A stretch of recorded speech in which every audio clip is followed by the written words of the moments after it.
Away from that, the African Democratic Congress, ADC, says the refusal of President Bola Tinubu to appoint ambassadors has disastrous consequences on the Nigerian foreign relations. Now, Bolaji Abdullahi, ADC's interim national publicity secretary, said Tinubu's administration has not shown the urgency to appoint ambassadors after 2 years in office. In September 2023, Tinubu directed the recall of all career and non-career ambassadors serving in different countries. Since then, the president is yet to appoint new ambassadors. Reacting to the development, the interim ADC spokesperson said junior diplomats cannot continue to perform the duties of ambassadors. And now to discuss this, we're joined by Public Affairs Analyst Jide Ojo. Mr. Ojo, you're welcome. Thank you very much for joining us this evening. Let's start by asking, to what extent has Nigeria's representation at international forums suffered as a result of not having confirmed ambassadors in place? Mazino, Nigeria has lost a lot of social capital. Nigeria has lost face. Nigeria has lost a lot of goodwill. It's so disheartening. I really wouldn't know who is advising Mr. President on this path of not appointing substantive ambassadors. 2 years. I recall it was in August or September 2023 that these ambassadors, Nigerian ambassadors to 109 countries were recalled. And the assumption was that under 6 months they were going to be reposted or new ones are going to be posted. But it shows the levity with which the federal government under Bola Tinubu is holding issue of diplomatic relations. You can see the restiveness and the unjust treatment that has been meted out to Nigerians in South Africa, in Ghana, in UAE, United Arab Emirates, even in US and in UK, to mention just a few. If ambassadors were to be in these countries, some of the misconceptions and mistreatment of Nigerians will not have happened. But what do I know? Politicians have their own priorities, and it is so disheartening that our president served as the chairman of Economic Community of West African States for 2 years as his national chairman. Just relinquished that position about last month. So why would you not? The secretary should begin at home. You are the national, the chairman of ECOWAS, head of state and government for 2 years, but in all the 15 West African states, you do not have ambassadors in position, only child affairs and junior diplomats. And that's why all is not well with our foreign policy direction under the Bola Tinubu administration. Mr. Ojo, you just mentioned where I'm going with my next question there. Now, junior diplomats are charged with certain duties like political and economic reporting, consular services, public diplomacy, cultural engagement, administrative and protocol. So won't they suffice? Can junior diplomats effectively substitute for appointed ambassadors in advancing Nigeria's interests abroad? Because they already are doing all of that. I study political science, Mazino, and I do know this will not suffice. If they were to suffice, there will be no need for that position of ambassadors and high commissioner. And so to that extent, I do not know what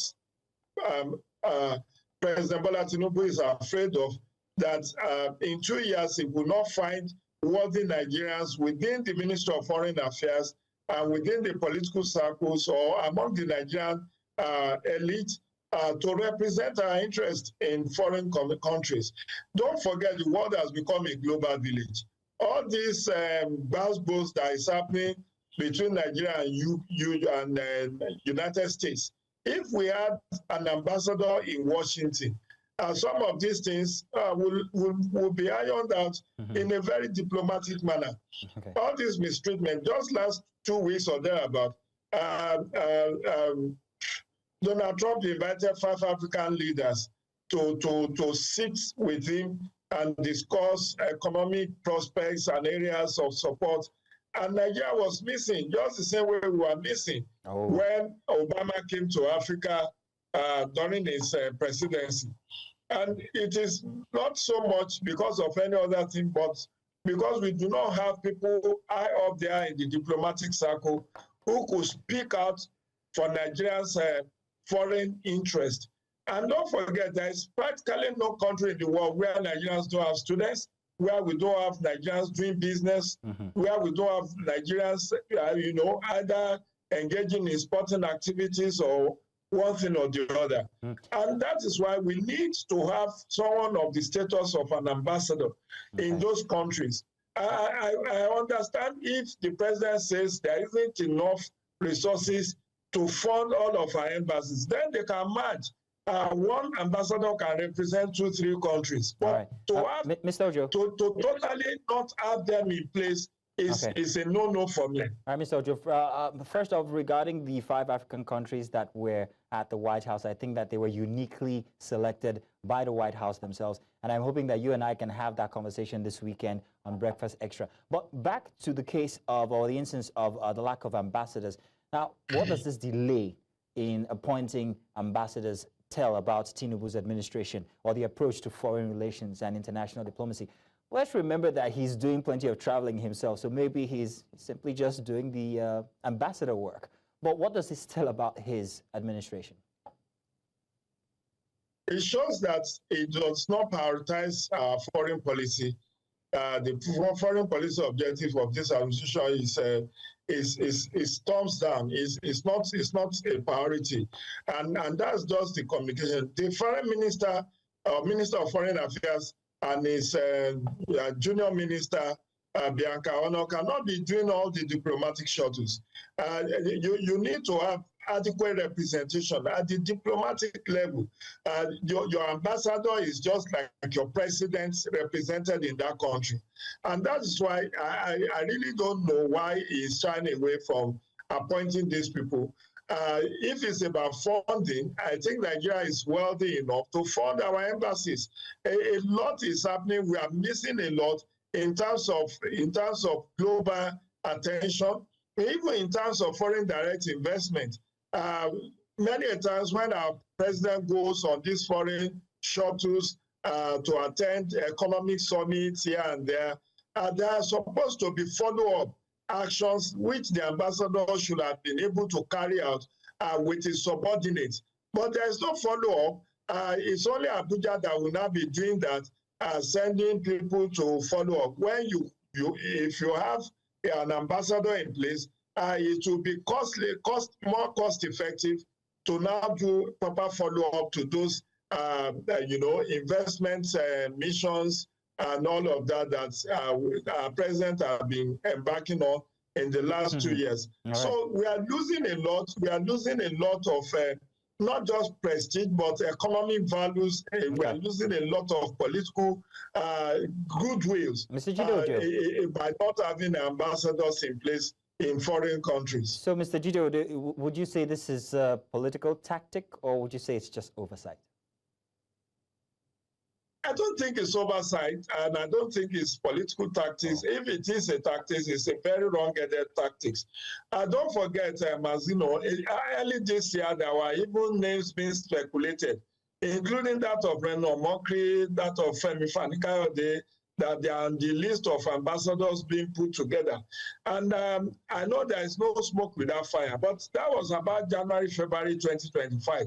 Only for it to die down. No nomination has so far been made to the National Assembly for these appointments. And it doesn't just rub off well on us as giant of Africa, as the biggest economy in Africa, as one of the most respected black country on the planet Earth.